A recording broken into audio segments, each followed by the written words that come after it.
The Red Cross says Europe is heading into a long period of mass unemployment, inequality and social despair.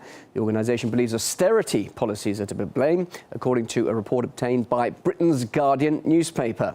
Well, it forecasts bleak times ahead for about 120 million Europeans living in or close to poverty.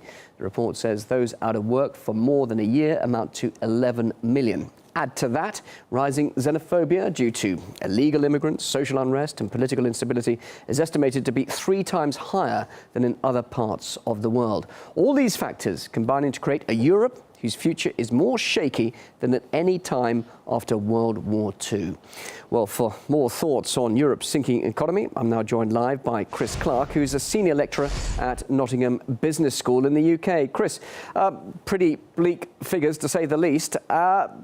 Are all Europeans going to be affected by this? A quote of what? 120 million people living in or at risk of poverty. Presumably, these are the European countries that are really suffering in the economic crisis at the moment. Yeah, I mean, I think that everybody in Europe will be affected by what's coming. I don't think it's happened yet, to be honest with you. I think that at the moment what you're seeing is European financial leaders, the EU, the Commission, the governments all telling us how they've solved the problems when they haven't actually done anything at all in the last couple of years to sort out any of their problems. So therefore it should be no surprise to anybody that they will suffer as a consequence. And, you know, I do agree with the Red Cross that they are facing a catastrophe in Europe, and I think that catastrophe will happen soon. And people affected even in those stronger performing economies, such as Germany.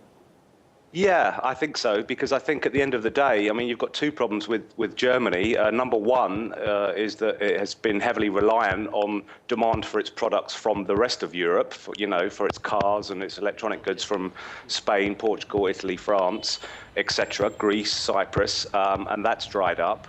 And also, I think, if you read Der Spiegel and you follow what's going on truthfully in Germany, I think the Germans are getting a little bit upset about the fact that they're having to continuously pay for the rest of Europe living beyond its means. Now, this report also mentions the rise in xenophobia. Why would that be connected to an economic downturn?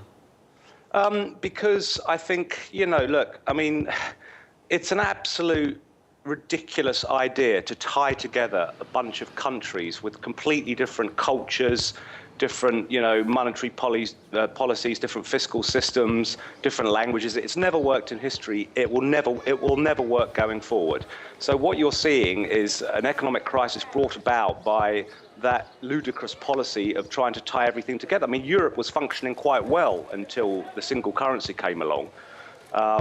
So, when you get masses of young people unemployed, and when you get people in various countries feeling like they are continuously paying out to support other people in other countries, then, the problem is quite clearly going to cause xenophobia. Well, another quite startling reference in this report is to the fact that it's drawing a parallel with World War II, saying that Europe's future is now more shaky than at that time of its history. Now, if there is an improvement in the economy now, are we saying actually the long-term impact is really quite significant here? Well, there isn't an improvement in the economy now. Quite the opposite. The economy is sinking at a rapid rate of knots. It's only that we're being told by, the EU and the ECB that things are improving. Coming out of recession, exactly. I mean, they are saying that there are indications that things are improving. But is it too little too late in terms of the long-term impact? Yeah, absolutely. I mean, how are they going to experience economic growth going forward with, 30 to 60% unemployment? When these problems exist in Japan, they exist in America, they exist all over the world. I mean, where is this miraculous economic growth going to come from? So, I think going forward, I can totally relate to the idea of comparing it to World War II, because I think that the catastrophe you will see in Europe will absolutely be equal to the level of pain and suffering that you saw in the First and Second World Wars. It's a catastrophe waiting to happen, and the answer is not to print helicopter money and pretend that everything is going to be all right and try to convince everything is going to be all right when it isn't. Reacting to the report by the Red Cross just published today, thank you very much indeed. Chris Clark, Senior Lecturer at Nottingham Business School in the UK. Thanks for your time.